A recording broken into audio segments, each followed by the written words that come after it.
morning and welcome to Funding for Good's home office. I'm Mandy Pierce, owner of Funding for Good, and whether you're joining us now or joining us later, I hope that you find today's session helpful. I've gotten a lot of questions over the past couple of days about finding specific funding for different types of projects via grants and foundations. And then I got a question last night that has come up over the course of time as I've had the business and taught a lot of grant writing classes, and someone asked about finding funding for capital campaigns. And a lot of people are under the impression that there's not a lot of dollars out there for capital campaigns, which is not correct. There are lots of dollars for whatever you're needing to fund, but part of it is about how you're searching for the dollars and what you're calling your need, right? So if I said I needed a day off from work, I could call that I need to take a vacation. I could say I need a mental health day. I could say I need a break from work. I could say I need some personal time. And all of those things are the same, right? They all are leading to the same thing. I need time away from work, time off.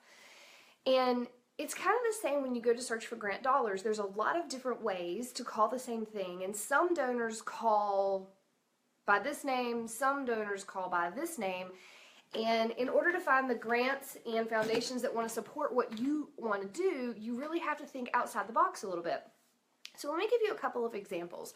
I taught a grant writing workshop in January in North Carolina, and we had some great folks in the room, and we went around the room and I asked everyone to tell me what a specific need was that they had right now, and then I helped them wordsmith the different types of searches they could do to find those dollars. And I want to use capital campaigns for just a second as an example of this. If you need to purchase land in order to build a new facility, there are some different terms that are very specific to that when you go to do grant research. One of them is land acquisition, right? Sometimes people don't specifically say they want to fund land acquisition, but they do want to fund capital campaigns. So if that land acquisition is part of your capital campaign, then you could call it your capital campaign expense, and you could talk to that particular donor about if they would be interested in supporting that. Additionally, if your capital campaign is to help build the capacity of your organization, you could call that a capacity building grant. And there are donors out there who would want to support that. If you are doing a capital campaign because you need to create a program or because you want to expand a currently existing program, you could call that program development, right? So in order to make the program larger, to serve more people, to have a greater impact, you need more space. In order to have more space, you have to purchase more land so you can build a new facility, whatever those reasons are. So you could look at it as program development. If you're building a new facility, let's say you're adding on to an existing facility, right? That could be building, because most of the time building is referred to as bricks and mortar, so that's new construction from the ground up, right? If you're adding on to an existing facility as well, that's called renovations.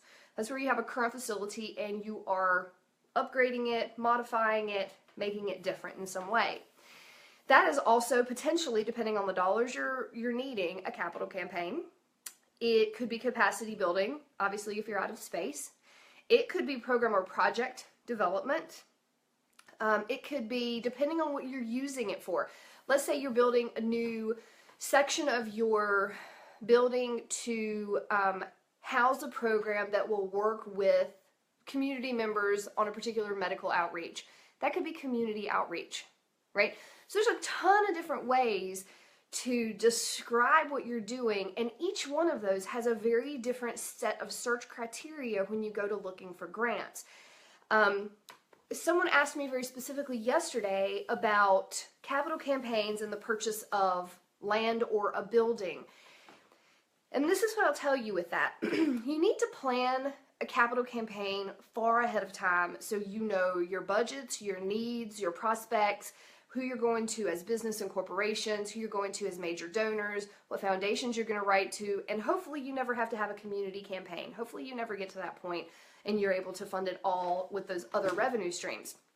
But if you do decide to do a capital campaign for purchase of building or land, and you don't plan far enough ahead, this is a real life situation that happened to someone that called me who I wasn't able to help with their funding because they waited too long to start the process. There was an organization who decided they wanted to move from a community-based model of adult daycare to a medical model because their population they were serving was changing. And they decided they needed a new facility and they needed to upgrade that facility in order to do all the services that they wanted to do with that population. Well, what they did was they went out into the community and they found someone to loan them the money. It wasn't a bank, it wasn't an institution, it was an individual in the community. And they got that loan from that person, and then they went and purchased the house. They got the house, and then they called me and said, okay, so now we want to find money to pay off that loan.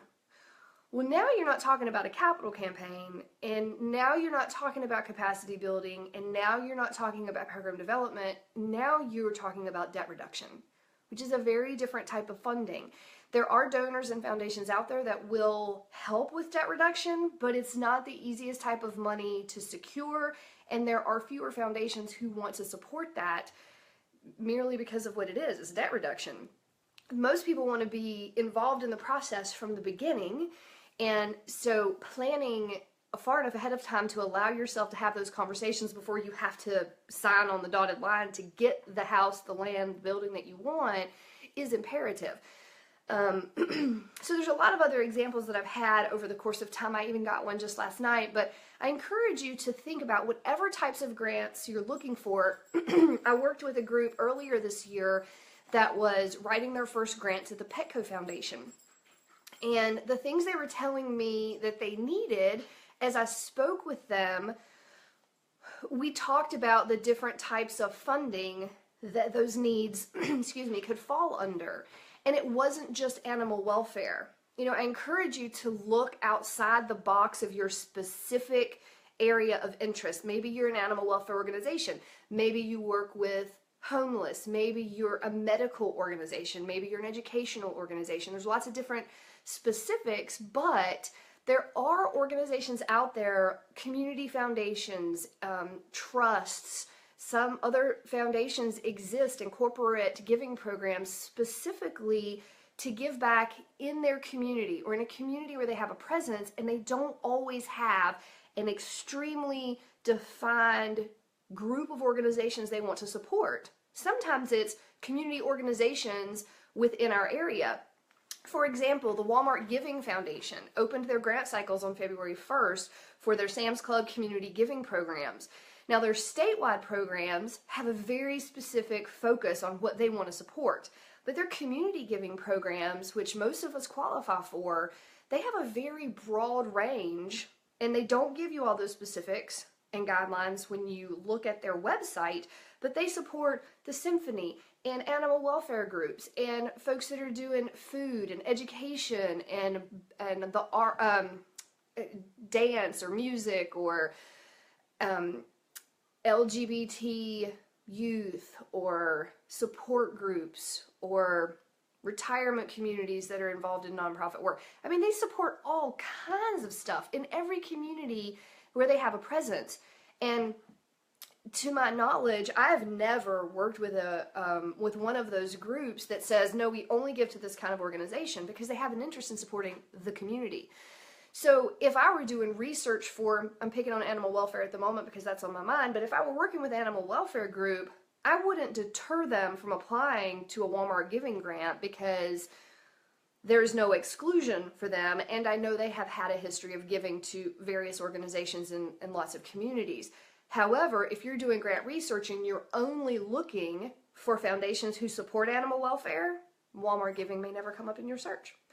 So there's a lot of different ways to do grant research, but I encourage you to think outside the box and look for your need and who is willing to support that need, in addition to people who want to support your mission, right? So you want to do a search and find people that are interested in supporting animal welfare, but you also want to do a search and find people who are interested in supporting a capital campaign.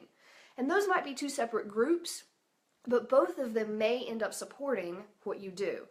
So I just encourage you to do your grant research. Make sure you're looking at 990s and the history of who foundations have supported in the past. Make sure it seems like a good fit for the amount that you need. If someone says they support capital campaigns, they're probably supporting larger dollars than folks who don't list that, because most capital campaigns are large dollars.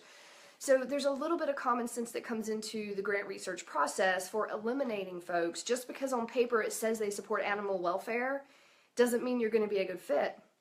They may support animal welfare, and when you call the foundation to build the relationship with the program officer, which you should always do before you apply for a grant, you may find out that their definition of animal welfare is spay-neuter clinics for felines in the southern United States.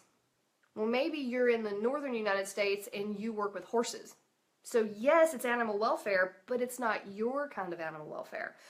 So there's a lot of very different ways to eliminate and or identify prospects that are good or not good fit for your current need, and I encourage you to learn a lot about that as you develop your needs list. And that's another thing, you need to have your needs list before you start doing research and know what you need and the dollar amounts associated with it, so you can do effective research. But I just wanted to share that with you this morning, and I hope that you all are getting ready for a wonderful weekend.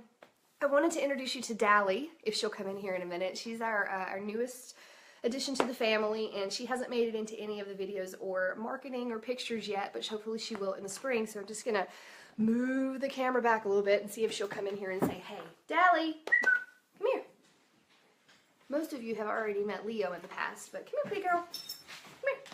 Come here. Hey. Can you want to get up and say hey? Can you say hey to everybody? Say hey. Say good morning. Say hey. Good morning. Say, oh, good morning. Good morning. So this is Miss Dally, and she is such a bundle of energy. She's like, I've been sleeping all morning, but I'm good. So this is Dally. All right, pretty girl. Thank you. First appearance on air. Thank you. Appreciate it. Now, come here, Leo. Come here, handsome. Come on, up. Leo's not as camera shy, but we all know Leo. Say good morning, baby. I know the camera's facing the other direction, but say good morning. All right, everybody's had their appearance. Okay, hope you guys have a great weekend, and we'll check back in next week. Please let us know if you have questions you'd like us to address on Facebook Live or on our blog or our website, and we'll look for comments in the sections below. Hope you have a great weekend. Bye-bye.